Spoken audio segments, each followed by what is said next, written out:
course you're wrong yet. Well, don't let us see you see the rabbit. I already got his picture. Thank you. Okay, everyone. It's fine with me. Say hello, sweetie. Hello. Thank you, guys. Thank you for sending me that. That is so going up on Facebook. Yes, it is. Send all hate letters to. I don't accept hate mail, but I will take love notes. And if you sign it Deadpool, she might even respond. Woohoo! Are we sharing this? You're Actually, I lucky can I'll go let places to sit stick down it. so you can. Oh, okay. But yeah, because you're so tall that you standing up is impressive. No, it's called, you know how much I move around. Trying to put me in a chair is like trying to herd cats. It doesn't work real well.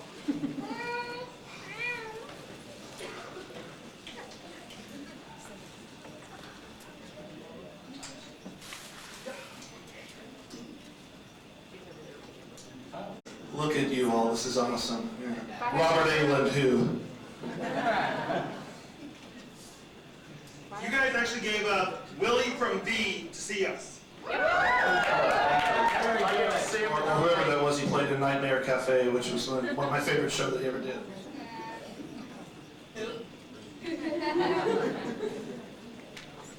Okay. Yes, I'm here. We need to adjust that for overheight. No, we just gotta be able to stand close enough without stepping on people's stuff. Well, move your Oh, stuff. that's a silly place to put it. Well, I thought I was standing there. I don't mind stepping on my stuff. There are advantages to being 6'5". And I still can't find you when you wander off in the crowd. Tie a bell to them. Okay, guys.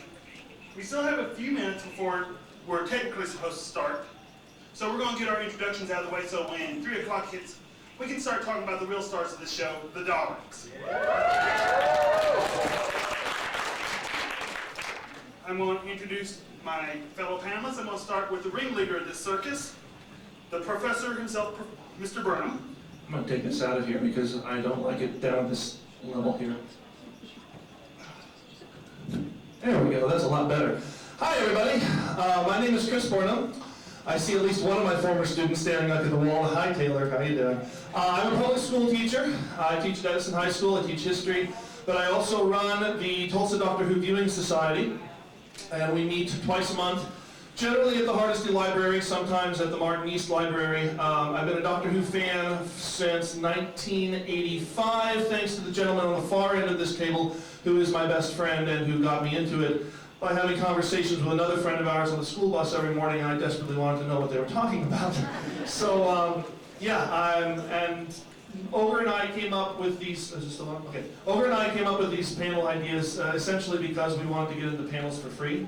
And yeah, there's no shame in applying for that.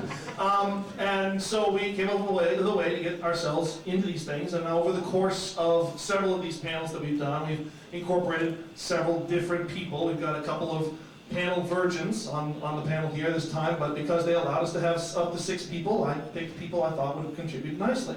So next to me here is our resident female voice, who joined us just at the last set of panels that we did at the Ideal Ballroom for a little one-day mini-con connected to Doctor Who and the Dance of the Daleks, and that is Jill Horton.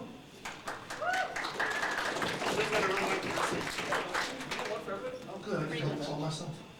Well, Bruce and Brooks have to share one. Yeah, that'll work. Like Tweedledee and Tweedledum over here said, I'm Jill. The other resident female. Crystal's not here. Oh, okay, I thought you meant you. We don't go there. I also work for Tulsa Public Schools, but I am a lunch lady, and yes, that is actual food, and no, we're not trying to poison anyone. I am a graphic artist and an unpublished writer, and I can't tell any of my really good jokes because this is not 18 and up. Oh, my turn? Yes. Yeah, I'll do the same thing.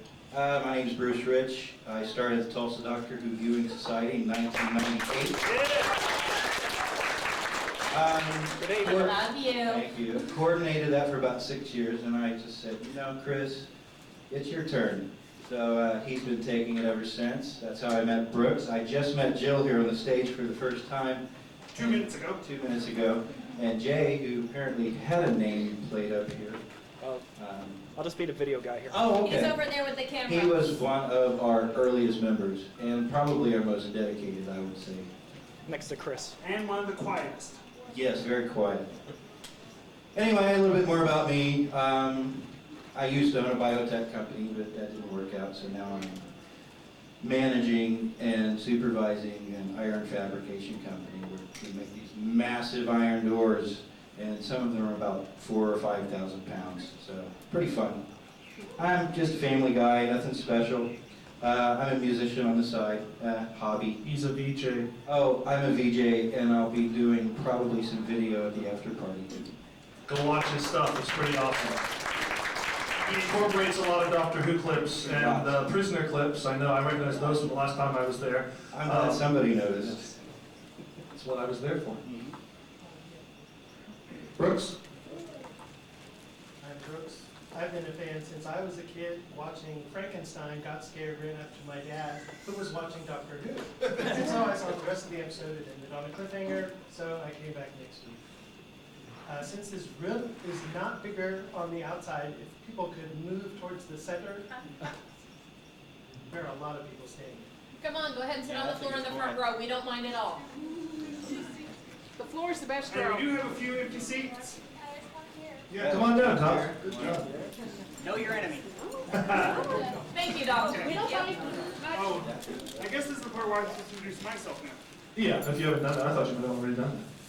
My name's Shane. Everyone just refers to me as Ogre. I'm what you consider a silverback ogre. I'm that old. I've been a Doctor Who fan since, well, my first Doctor was Tom Baker, and when they were first showing him here in Tulsa.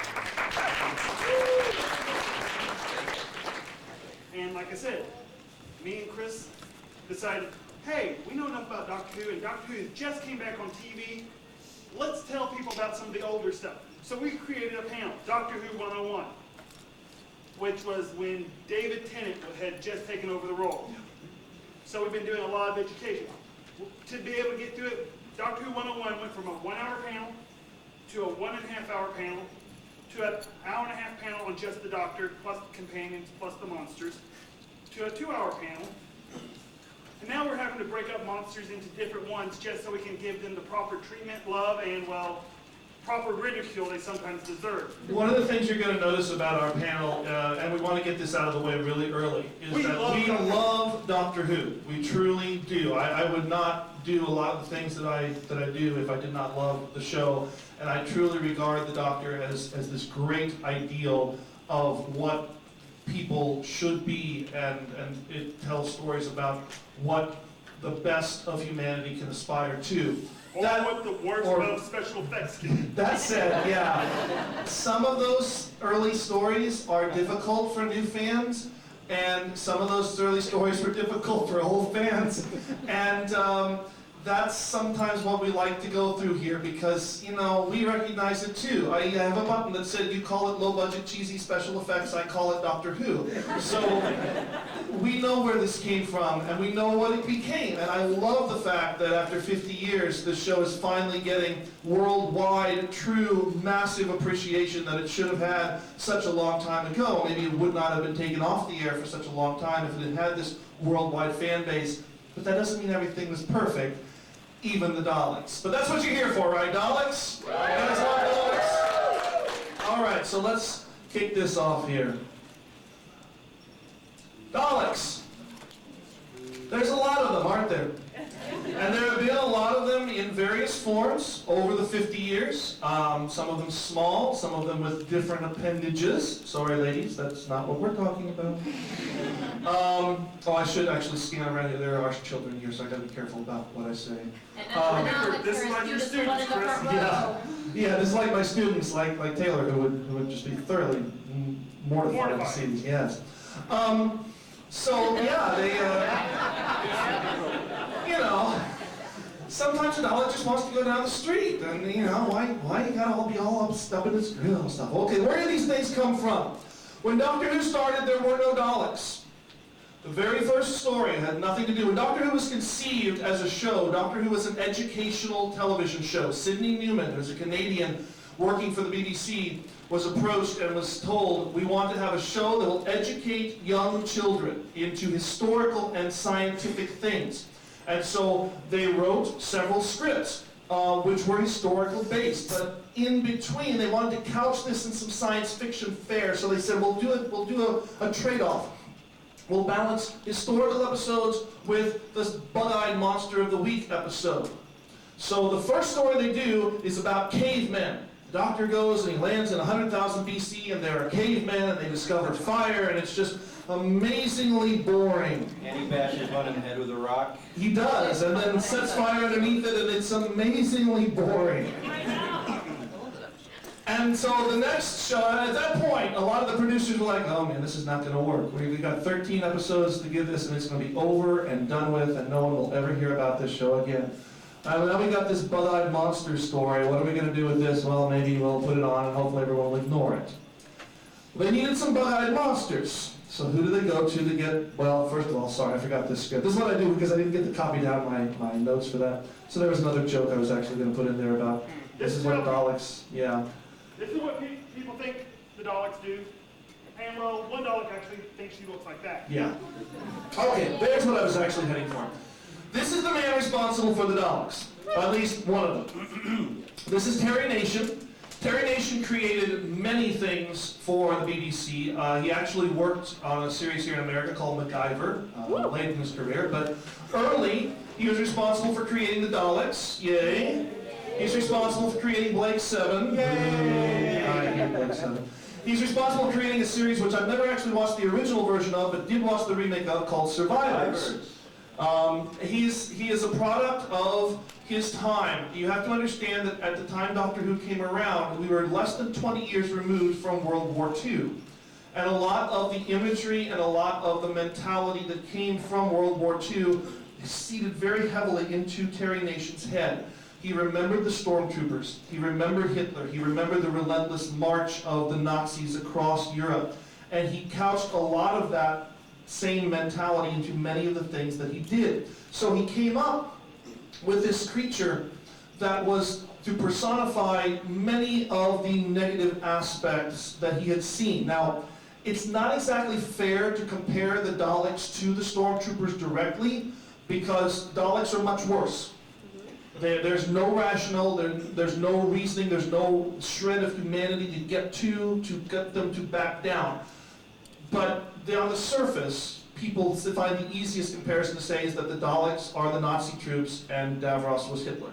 And that's the best comparison you can get. So, Terry Nation says, let's have these creatures that are rabidly aggressive and they want to kill anything that is not like them, and it's a wonderful idea. Yes, this is great.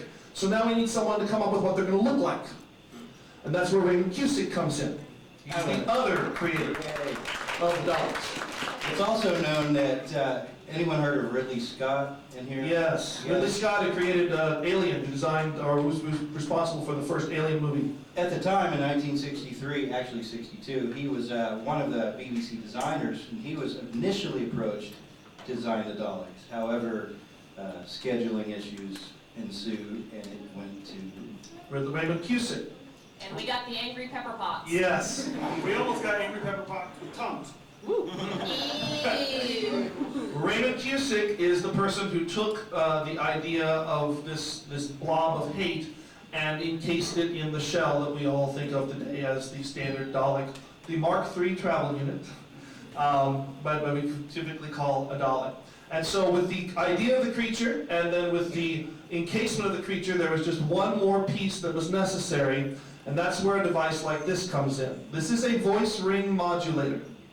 This is what allows a Dalek to sound like a Dalek. Because honestly, if the Daleks didn't sound like Daleks, would they be as frightening? No. It's this device and ones like it, which they still use today, which Nick Briggs, who does all the Dalek voices on the modern series, uses a voice ring modulator from the 1960s in order to duplicate that voice. And that's the last key component that they needed to have. And if it isn't broken, don't fix it. So in the very end of 1963, after the first 4-part story get transmitted. Now we head into this futuristic science fiction thing that everybody thought, oh, nobody's going to have any idea what this is. And the very thing you see at the last part of the first episode is that. Oh my God, they're taking a plunger towards Barbara. Awkward. Because, you know, Doctor Who had a small budget. And so they couldn't make grippy claws, so they needed something that they could get a hold of, so we said, let's make a plunger. That'll work. And on the other side, let's take an egg beater, and let's make it a deadly ray. Let's do that. And then we put it all in this salt and pepper pot. And yeah, yes, it's a plunger with a Dalek attachment. And an egg beater. That's awesome. And so the very first thing we see is this arm. We don't know what's attached to it. We just know it's threatening Barbara. Thank you very much, young lady in the front row. We just know it's threatening Barbara, and we want to tune in next week to find out what it's going to be. Well, what it turned out to be is that. This is a shot from the very first Dalek story, which has many different names depending upon what you read. Sometimes it's called the Daleks, sometimes it's called the Mutants, sometimes it's called the Dead Planet. Sometimes it's called that thing in black and white with the Doctor and Susan and all these other things that run around on static electricity. That's right. Because that was the key. Every story had to have an educational component, either historical or scientific. So for the Daleks, at first, you'll notice that they have these nice metallic floors. You can tell they're metallic because they shine. And they're nice metallic floors, and the Doctor in the dialogue, they talk about this smell, this slight ozone smell. That's given off with static electricity, because the Daleks were basically bumper cars. Basically, underneath that bumper, you remember the little thing that goes on the top of the bumper car? Exactly. So notice also that they're not terribly tall, because they're not even quite as tall as Susan, and then the Doctor's a little hunched over here. The Daleks were very small at first. And they were powered by, the actors inside them were smaller actors. There was a specific group that were picked from who could actually fit inside the Dalek casings, because it's not like they could make very many. They had about 3. They had to make entire fleets with 3 Daleks. That was a very creative camera work. And cardboard, yes, and cardboard. When your budget is so tight, you don't even have the shoestring. But it worked. Because when the series, after the first episode was transmitted, ratings began to go on. By the time they get to episodes 2 and 3, they are doubling what they got in the first story. And when this story is over, everybody in England was talking about Daleks. They became a massive phenomenon. Not the same level as the Beatles, but the concept of Dalek mania became a real thing. And when we get to the end of this presentation, after I take you through the story, I'll show you some of the effects of Dalek mania, because there was some weird stuff that was produced, marketed with Daleks. Well, you have to remember, Dalek mania happened in the 60s. Yeah. If you can remember the 60s, you weren't there during the 60s. So of course, since they were successful, you needed to bring them back. And it took about a year, and they brought them back. And I neglected to get a slide of this, but when they brought them back, they made one little adjustment, and that is that on the back of the Dalek, they put this dish, because now the Daleks could go outside the metal. Now they could roam around outside their city. They weren't trapped there anymore, and that made them all more frightening. And they took over Earth. There was an invasion of Earth of Daleks, and it was terrifying because they came up out of the water. Except where there were stairs. Yeah. Stairs were the horrible, horrible enemy of the Daleks, or almost as much as the Doctor was. But they were able to go to Earth. So if we can go to Earth, let's take them to other planets. And so then there was another Dalek story a year later, and this one is a little touchy to a lot of fans because it's really pretty bad. It's called The Chase. Frankenstein versus the Daleks. But before we get to it, because of the popularity of the Daleks, in England, they said, hey, what can we do with the Daleks now that we can capitalize on this to a huge audience? I know, we'll take a black and white TV series and we'll put it in color. And we'll market it as a movie. And so they made 2 Dalek movies. Is this the second one? Okay, they made the Doctor Who and the Daleks with Peter Cushing as Doctor Who. Not the Doctor, Doctor Who is an he's a human who invented the TARDIS, and he's kind of weird. And it was successful. And just, you have to remember, this is the same gentleman who is known for slaying vampires and blowing up Alderaan. And now he's playing your doddering old grandfather. And then they had the sequel, which was better production, not as good of a performance because he had the flu during it, but also relatively successful. And for American audiences, this is all we ever saw of the Daleks in the 60s. We didn't hear about this show. We didn't know anything, except if you turned into Candid Camera.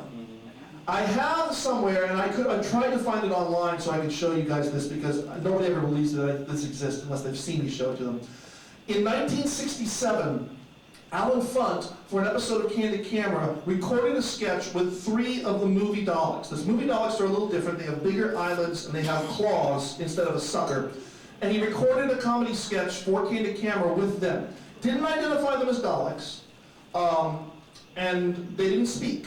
But there's a blue one and a red one and a yellow because the Daleks are all colored in the movies to take advantage of the fact that it's in color. And I have this sketch on a VHS tape. And it's in pretty bad shape, but I've got it. And I wish I could find it online somewhere so I can spread it around other people to see this because nobody ever believes me, but I swear it existed. Okay, so then we get the chase.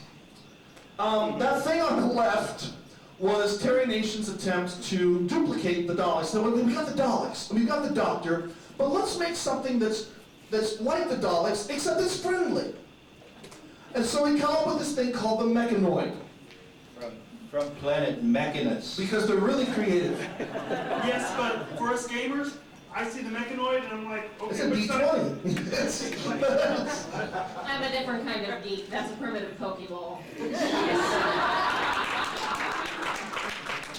The Mechanoids had 2 distinctive features. First of all, at the front of them, they have these pincers that like come out of their stomach. And they hug you, sort of. They grab the Daleks and they hug them to death, I guess. We just want love. Yeah. And they have a voice that is more irritating and less distinctive than the Daleks. It's almost impossible to tell what the Mechanoids are actually saying. But they look so cute. They're just adorable. You just want to pick them up and hug them and love them and then roll them down some stairs. It's so much fun. Not quite as slinky, but close. So there was one more Dalek story, which was the longest single story for Doctor Who called the Dalek Master Plan, which is also the first one where where 2 Doctor's companions actually died in the course of the story. But that was like the first Doctor's tenure, and then we move into the second Doctor's period. When William Hartnell got too old to play the role, they came up with the idea of regeneration, which we all take for granted now.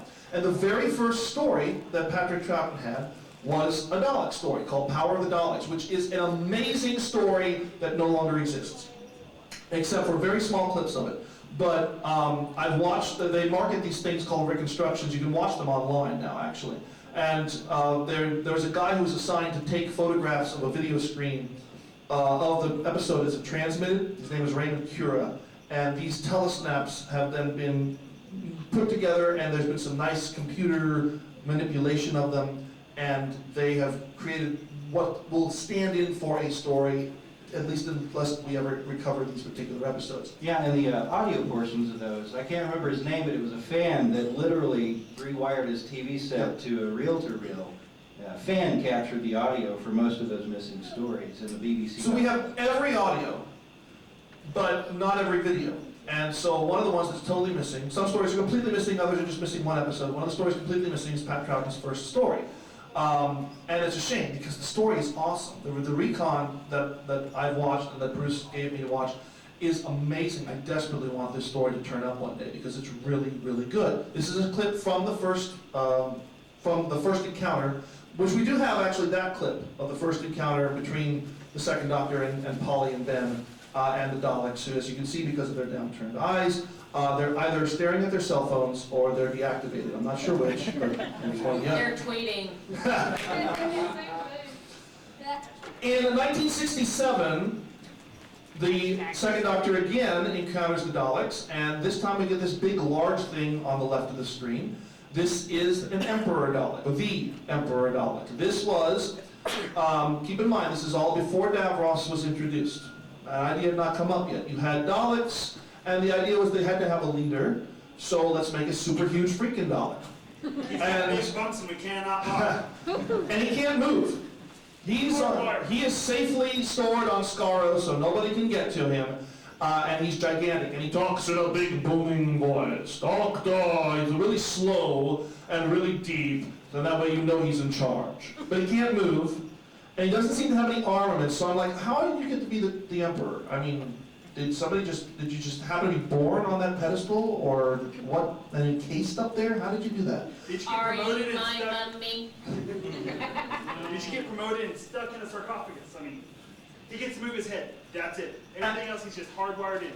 At the end of this story, it appears that the Daleks are wiped out.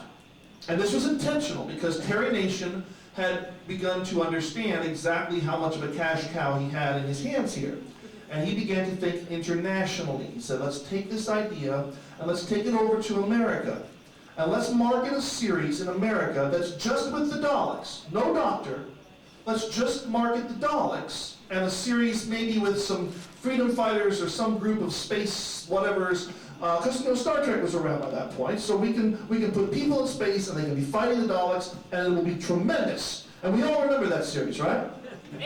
No. No? It was put on by Fox. That's why. So, 3 episodes? And by 3 That's you mean 0. generous. Yeah, for 5 years, the Daleks were gone. They were not on the screen, and part of that was because Terry Nation was trying to market them over here, and part of it was because he failed, and then he didn't really want to come home and admit that he'd been stupid and tried to do something that nobody would really be interested in.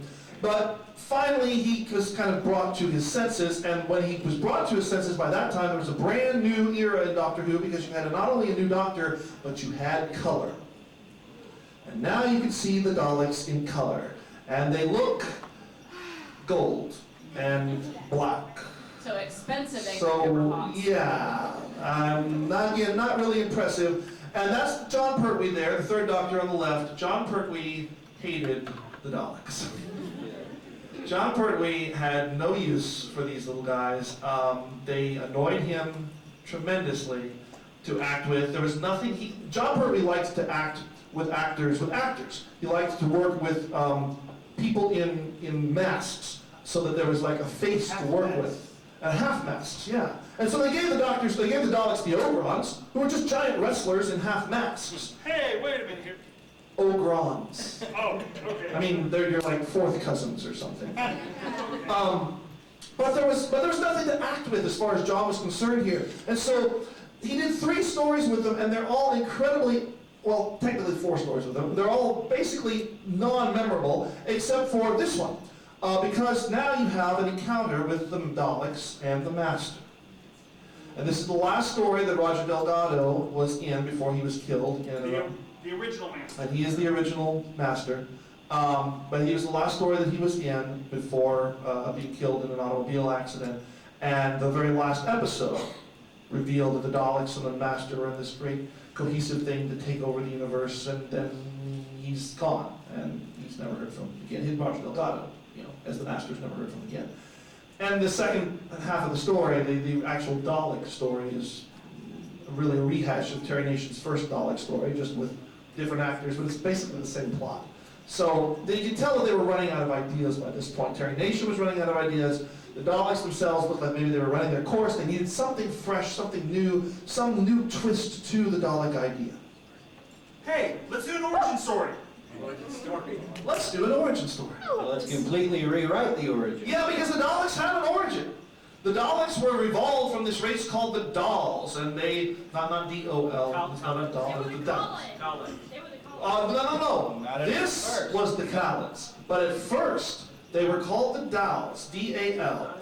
And they evolved from that, whereas you had the Thals. Notice how very closely they're related there. We've evolved into this perfection. Well, Terry Nation, who's brought in to write this as well, Terry Nation says, oh, yeah, I don't remember any of that. So we're going to make this Hitler guy. And he's going to be a scientist, and he's going to create the Daleks. And then you get Davros, played first by Michael Wisher.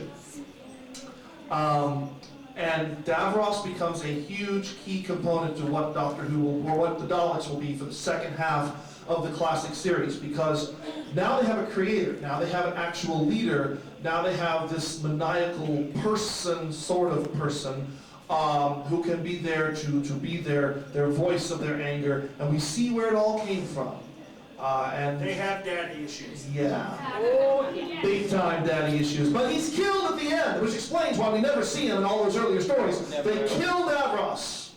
But not really. I mean, he's mostly dead, but he can be brought back, and so they bring him back in another Fourth Doctor story, which again is not terribly memorable, except for the fact that it had a lot of people in dreadlocks as the enemy, called the Movellans, and I didn't put enough shot of them in here And because white spandex. Yeah, White spandex, dreadlocks, doesn't matter, guy, girl, black, white. They're all in the same outfit, same. well, actually they were all black too. No, they were. Rasta's in space. I and Diamond.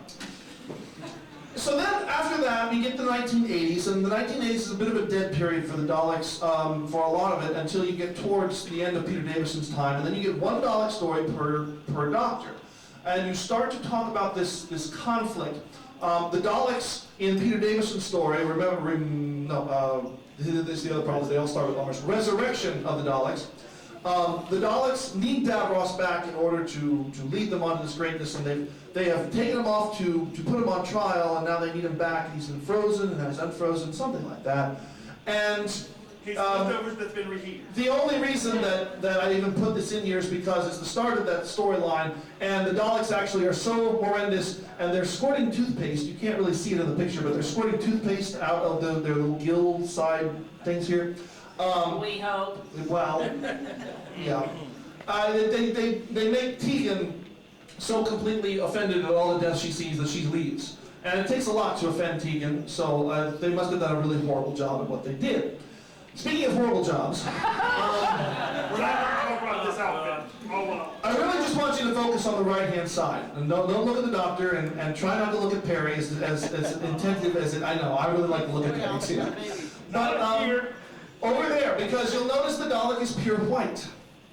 Because now you have a civil war going on. You have Davros's Daleks, which are all in color, and you have the Imperial Daleks, which are led by the Dalek Supreme, who himself is black, but all of his Daleks are white. Kind of like Star Wars. Yeah. So you have a revelation of the Daleks, in which the Daleks are killed by rock music. It's true. It really is true. And this was the Sixth Doctor's encounter with Daleks. And then you also get the introduction of this one-time thing. And what you discover is that they're on a planet which is a gigantic mausoleum. And what the Daleks and Davros are doing is they're harvesting bodies and putting them inside the Dalek containers and turning them into Daleks. Kind of sounds like Cyberman, doesn't it? Yeah. But this one right here, this wonderful glass Dalek, is kind of like a glass shrimp. It's clear until it grows up, and then you can't see through it. Same premise with the Dalek. I just want to know how many of those plastic champagne glasses it took to make this one. And then you get this little sucker here, which Ogre wants to talk about this one because this is his favorite Dalek. And I'll chime in at the end after he's done with his part. Okay. Everyone's got their favorite Dalek. I know. Some people like the Dalek second, the Cultist Scarro. My personal favorite is the Abomination himself. And no, we're not talking about the one who designed Sylvester's vest. We're talking about the heavy weapons Dalek, which is this lovely gentleman right here on the right, with no wire whisk, no plunger, just one big gun. And they refer to this lovely chap as the Abomination because he is guano crazy. If you read the novelization of Remembrance of the Daleks, what you'll discover is that the Special Weapons Dalek is basically a special needs Dalek. I'm not being funny here. I'm actually really serious. He is a Dalek that has some mental issues, retardation issues, and they are exploiting him. And there's an entire chapter written from this Dalek's perspective, and it is truly one of the saddest things in Doctor Who that I've ever read, because he knows he's being taken advantage of, but he can't stop it. And part of him doesn't want to stop it, and it's just an amazing like chapter of abuse that he suffers through, and it's the one time that you truly feel sympathetic in the classic series. Is the one time you can feel sympathetic for any of the Daleks because of this perspective just within the book. But it's only in the book. It's not portrayed in the TV series at all. There's also talk about he suffers because the power plant for that one big gun, you guys know how tough a Dalek is. It's like you can fire everything at it, Dalek doesn't go anywhere. This Dalek, two regular Daleks are scorch marks after he fires his gun one time. Also, he's also the most radical change in the design of the Daleks. If you notice, his dome has a lip around the edge, but no eye stalk. No eye stalk, no arms. He is the most, out of all the Daleks, save maybe the Emperor, the most unique Dalek of the entire thing. Some stories, some of the novels and comic books, they talk about the possibility of whole fleets of these guys. But in the majority of the Doctor Who universe, there's only one, maybe one at a time. Because sometimes it may be one who gets stuck in this job, who gets radiation poisoning and goes insane. And he does show up twice though. How many here have seen Asylum of the Daleks? Yeah. You saw him in there as well. Those are the only two times you ever see this wonderful gentleman. And like I said, the fact that he's also one of the Imperial Daleks, because you can't really see it, but the bottom part of him is in the, even though it's kind of scorched up, and it's not as pretty and shiny as the Imperial Dalek behind him, he's still an Imperial Dalek and follows the Dalek Emperor. But that was the last Dalek story of the classic era.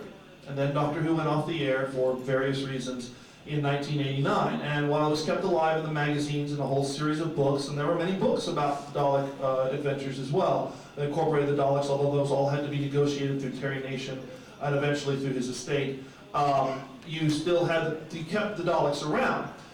For 14 years, or 16, 17, anyway, from 1989 until 2005, however long that really is, you have oh yeah, and you have this. Oh, hold on. We forgot one aspect about the Daleks. The Daleks, you hear them, you never see them in the 8th Doctor movie, the Doctor Who movie with. Oh yeah, I haven't gotten that yet. Well, the one thing is, I don't know who got hold of these Daleks, but someone has been tinkering with the Daleks. I mean, when they're giving someone to the Doctor, the word exterminate is not said towards the Doctor at all, you know that whoever was writing this was not quite up to speed on what a Dalek should be. I can talk about the 8th Doctor if we have Yeah, time. we'll get to that. I was going to call you up when we did. Let me get through this point here. We all see what the Dalek is doing here, right? Going upstairs! For 25 years, the joke was you just put the Dalek in front of a flight of stairs, you run up those stairs, 3 stairs, and you're good, you know? Scott Rugburn. And then they said, well, you know what, I think we can finally figure out how to make a Dalek run up the stairs. That's awesome, and then the series was over. And so we got this one shot of it, and a lot of us were like, oh man, the Daleks are so terrifying, but now we don't see them anymore. And then